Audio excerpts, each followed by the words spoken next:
A woman drills into her neighbor's driveway, accidentally puncturing a gas line. What happens when a neighborhood dispute spirals out of control, turning into a disaster for the entire community? Comment below and let us know where you're watching from. Greenfield Estates, a gated suburban community, has long been advertised as an ideal place to live, quiet, safe, and full of amenities. Its neatly paved streets, well-trimmed trees, and uniform two-story houses create an almost picture-perfect setting. But beneath this orderly facade lies an increasingly oppressive management system. The Homeowners Association, HO, of Greenfield Estates, under the leadership of Karen Whitmore, was originally established to maintain the community's quality of life. However, over time, it has become a tool for control and profiteering. Monthly maintenance fees keep rising without clear explanations, and residents are fined for absurd reasons, choosing the wrong door color or parking a few inches outside the designated space. Complaints rarely get addressed. Instead, those who dare to speak up often face subtle retaliation. Fines appearing mysteriously, home improvement applications delayed indefinitely, or even legal threats masked as official warnings. Under the HOA's rule, Greenfield Estates no longer feels like a community but a miniature kingdom, where Karen and her close associates decide who gets to live in peace and who becomes a target. Most residents, though dissatisfied, choose to remain silent to avoid trouble. But this silence cannot last forever. An event is about to unfold that will set everything ablaze. Brian Carter has always been the type to avoid unnecessary conflicts.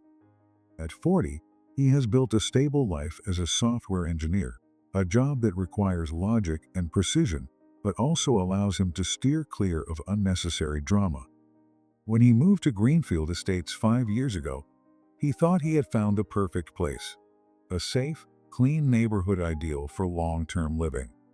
But he soon realized that the peace here was only surface deep. The first signs of trouble appeared when Brian received a series of absurd fines from the HO. First, for placing his trash bins slightly outside the designated line on the sidewalk. Then, for his grass growing an inch taller than the allowed limit. When he applied to renovate his porch, the HO delayed approval for months without any clear reason. Brian was frustrated, but instead of fighting back, he chose to endure, paying the fines to avoid further trouble. He wasn't the confrontational type, he just wanted a simple life, free from unnecessary conflicts. But that changed when his property was vandalized. Anna Thompson, the neighbor living right next door, was the complete opposite of Brian. She was hot-tempered, confrontational, and always ready for a fight if she felt slighted. They had previously clashed over a parking dispute. Brian had once reported Anna to the HO for repeatedly blocking his driveway. Since then, an unspoken hostility had simmered between them. Anna saw Brian as a troublemaker, while Brian just wanted to keep his distance. But Anna wasn't one to let things slide. With her close ties to the HO, she believed she could get away with anything. When the opportunity arose, Anna decided to get back at Brian in a way no one could have predicted, an action that wouldn't just turn Brian's life upside down, but would drag the entire community into an unprecedented scandal. Everything began on a sweltering summer afternoon. The sky was clear and bright, but inside Anna Thompson, a storm was brewing. She was still fuming over her argument with Brian Carter the previous week, a seemingly minor issue that had left her seething. "He thinks he can report me to the HO and just get away with it?" Anna muttered, her eyes flashing with anger. She stepped into her yard, glaring at Brian's driveway, where his BMW was parked neatly. A vengeful idea struck her. Without hesitation, Anna went inside and grabbed a power drill, a tool she rarely used but which would prove quite useful today. Standing in front of Brian's driveway, she took a deep breath. No one was around. She flipped the drill switch, and the sharp bit began grinding into the solid concrete. The loud noise echoed, but her anger drowned out everything else. She pressed harder, determined to leave a mark that Brian wouldn't forget. a lesson for daring to cross her. But then, pop, the drill suddenly jerked violently in her hands, nearly making her lose balance. A white mist burst from the hole, accompanied by a sharp hissing sound. A sickening rotten egg smell filled the air, the unmistakable scent of natural gas. For a moment, Anna froze. She had punctured an underground gas line. Fear crashed over her like a tidal wave. Anna stumbled backward, her hands trembling so badly she almost dropped the drill. She looked around, unsure of what to do. If there was even a single spark, a lit cigarette, a flipped light switch, the entire neighborhood could explode like a bomb. A scream rang out from a nearby house.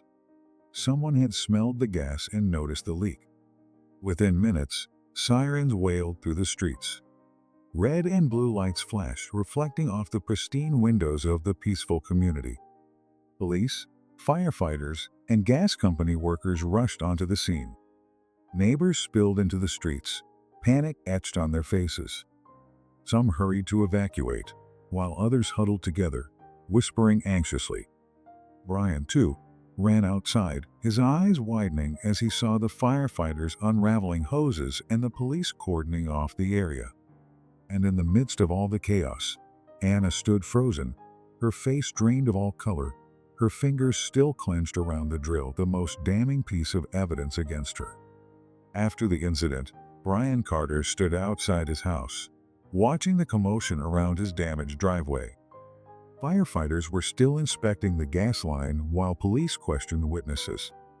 Across the street, he saw Anna desperately trying to explain herself to an HOA representative, her expression a mix of panic and defiance. Brian clenched his fists. This wasn't the first time the HOA had turned a blind eye to Anna's misdeeds. Previously, she had blocked his driveway for days, but when he complained, the HOA had merely given her a gentle reminder. If it had been him, a fine would have been slapped on his door immediately. He knew how the HOA operated. They didn't protect the residents, they protected those who were in their favor. So what should he do? Stay silent, like always, ignore the injustice, and continue his life. But this time, things had gone too far. Anna hadn't just damaged his property, she had put the entire neighborhood at risk. If the gas leak had ignited, the consequences would have been catastrophic. Fight back, expose Anna's actions and force her to take responsibility, even if it meant revealing the HOA's bias. But this would mean facing retaliation, more unjust fines, veiled threats, and the risk of being ostracized by the other residents. Brian took a deep breath. He wasn't a fighter. He had always avoided conflicts. But sometimes, if you don't stand up, you'll always be stepped on. And this time, maybe it was finally time to fight. Anna sat curled up in her living room, her mind spinning. A cold cup of tea sat untouched on the table. Outside her window, she could see a few neighbors still gathered, whispering while glancing at her house. This can't be that big of a deal, she muttered to herself. The HOA would protect her, like they always did. They always took her side. But when her phone rang, and she picked up to hear the HOA president's voice, a chill ran down her spine. Anna, you've really messed up this time. The cold voice cut through the line. Anna swallowed hard. But, I thought, we can help you, but you must stay silent. The police are investigating, and if they ask, you must not mention the HOA. If this goes any further, don't expect us to intervene. The call ended. A heavy silence enveloped her. The HOA was backing off? A vague sense of fear crept into her. This was no longer just minor disputes. This was serious property damage, a public safety hazard. And this time, she wasn't sure if anyone had her back. The trust she had placed in the HOA, the absolute protection she thought she had, was wavering. And for the first time, Anna wondered, was she standing alone against the coming storm? The next morning, Brian opened his mailbox and felt his heart tighten. A letter from the HOA. He tore open the envelope, scanned the contents, and couldn't believe his eyes. Violation notice. The owner of Unit 117 has breached HOA property maintenance regulations. According to Clause 5.2, any damage to a private driveway must be repaired by the homeowner within 14 days. Failure to comply will result in a fine of $500 per week. Ryan clenched the paper, anger rising in his chest. They were punishing him for Anna's mistake. She was the one who damaged his driveway, the one who caused the gas leak hazard, yet he was the one expected to pay for repairs. He grabbed his phone, ready to call the HOA office directly. But then, he stopped. Confronting the HOA head-on? That would get him nowhere. They had already decided to push the responsibility onto him. If he wanted to win, he needed a different strategy. News of the gas leak spread quickly through the neighborhood. In the past, people had remained neutral about the HOA, but now they were starting to take sides. Some neighbors still supported Anna, believing Brian was blowing things out of proportion. It was probably just an accident. Who even knew there was a gas line under there? Anna didn't do it on purpose. She's always been a good neighbor. But another group started questioning the fairness of the HOA. Why is Brian the one paying for the repairs? This was clearly Anna's fault. I've been suspicious of the HOA for a long time. They only protect those who benefit them. The simmering frustration that had long existed began to boil over. Conversations in the neighborhood grew more intense. If residents had once feared speaking out against the HOA, now they were slowly finding their voices. Then, an unexpected event occurred. A nameless neighbor recorded Anna using a drill to damage Brian's driveway and posted it online. Overnight, the video spread like wildfire. Comments flooded in. What's going on with this neighborhood? Is the HOA covering up crimes? If I were Brian, I would have sued Anna a long time ago. The incident quickly caught the attention of the local press. A small newspaper started reporting, HOA residents forced to pay for others' mistakes. Now, the HOA could no longer cover it up. They were used to manipulating residents, but this time, things had spiraled out of control. And Brian knew this was his chance to fight back. After the HOA pinned the blame on him, Brian realized that if he fought alone, he would never win. He needed help. And then, he found others who shared his frustration. Brian knocked on the door of house number 203. A man in his 60s, with silver hair and glasses, opened the door. I'm Brian Carter. I heard you used to be an accountant. What do you want, Mr. Carter? Raymond crossed his arms, his gaze skeptical. Brian pulled a stack of papers from his pocket. They were records of the fees the HOA had imposed on residents over the years. I believe something is not right with the HOA's finances. They collect hundreds of thousands of dollars every year, yet we see no real improvements in the neighborhood. If there's anyone who can help me examine these numbers, it's you. Raymond was silent. His eyes scanned the papers, then he sighed. I've suspected this for a long time. But if I help you, you must be ready for what's coming. I'm ready. The next day, Brian received an anonymous message. I can help you. Meet me at the corner cafe at 3 p.m. Curious but cautious, he arrived at the meeting place. A woman in her 30s, her hair tied in a high ponytail, wearing a leather jacket, was waiting with a notebook. You're Brian Carter? And you are? I'm Lisa Moore, a freelance journalist. I've been following the HOA situation here for a long time. And I think your story could be the key to exposing them. Lisa flipped through her notebook and handed Brian a list of suspicious HOA charges from the past 5 years. If you have more evidence, I can turn this into a major scandal. Brian knew that if this news went public, the HOA would no longer be able to hide the truth. But not everyone was truly on his side. A neighbor, someone Brian once trusted, pretended to support him wholeheartedly. This person frequently asked about his plans, suggesting strategies to fight back. Brian believed he had found another ally. But one morning, as he was preparing to review HOA financial documents with Raymond, he received a warning letter from the HOA. The contents revealed the exact details of his and his allies' plans. His heart pounded. Someone had betrayed him.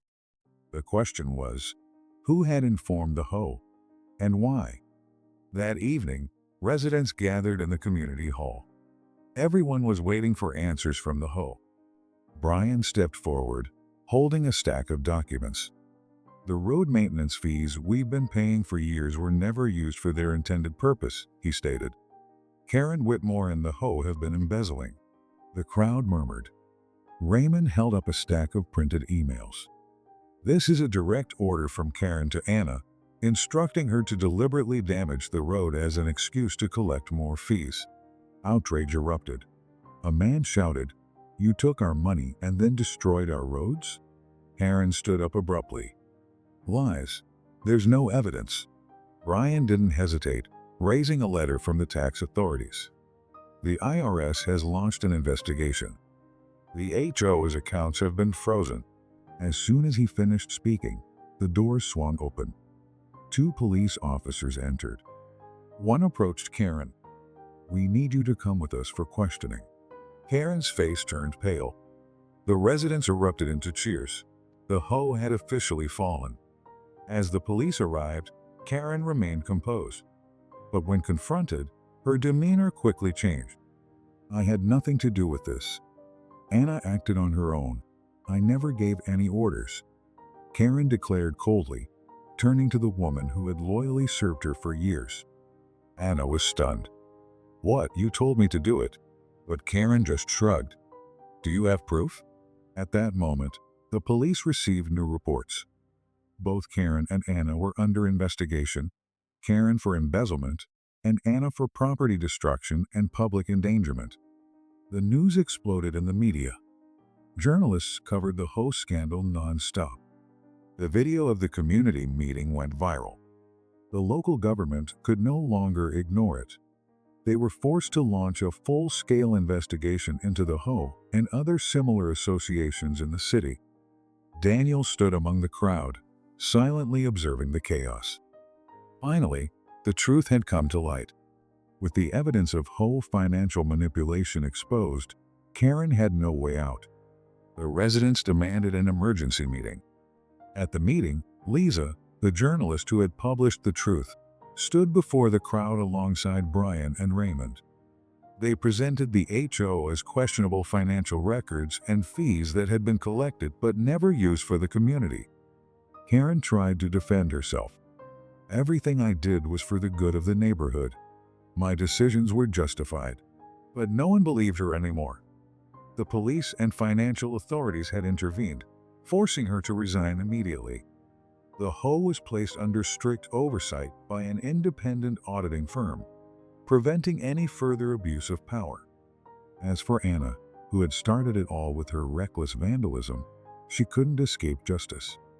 The court ruled that she was responsible for the damages, including paying for the repairs to Brian's driveway and compensating for the gas leak incident. But more importantly, her reputation was ruined.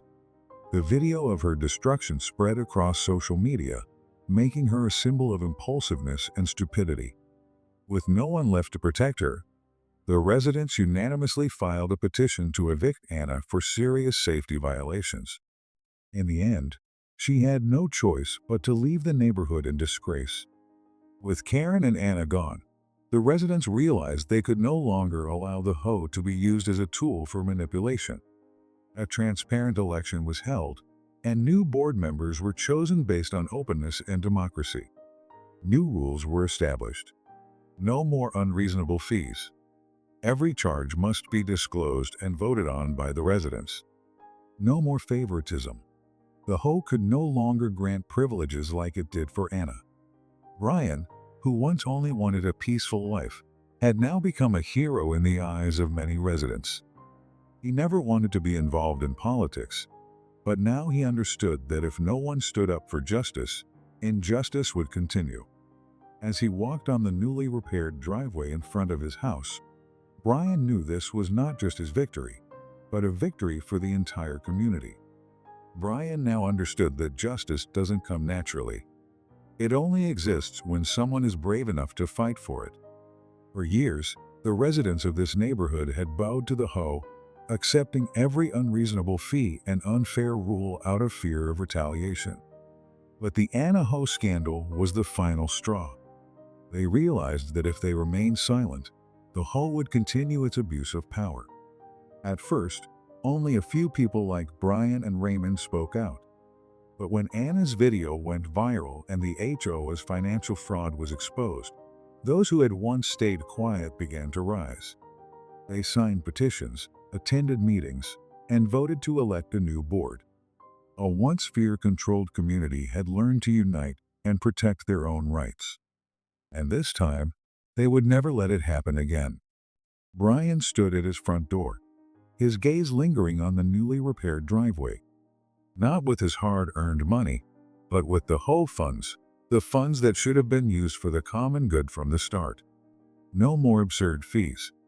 No more power-hungry individuals manipulating the residents. This neighborhood had changed.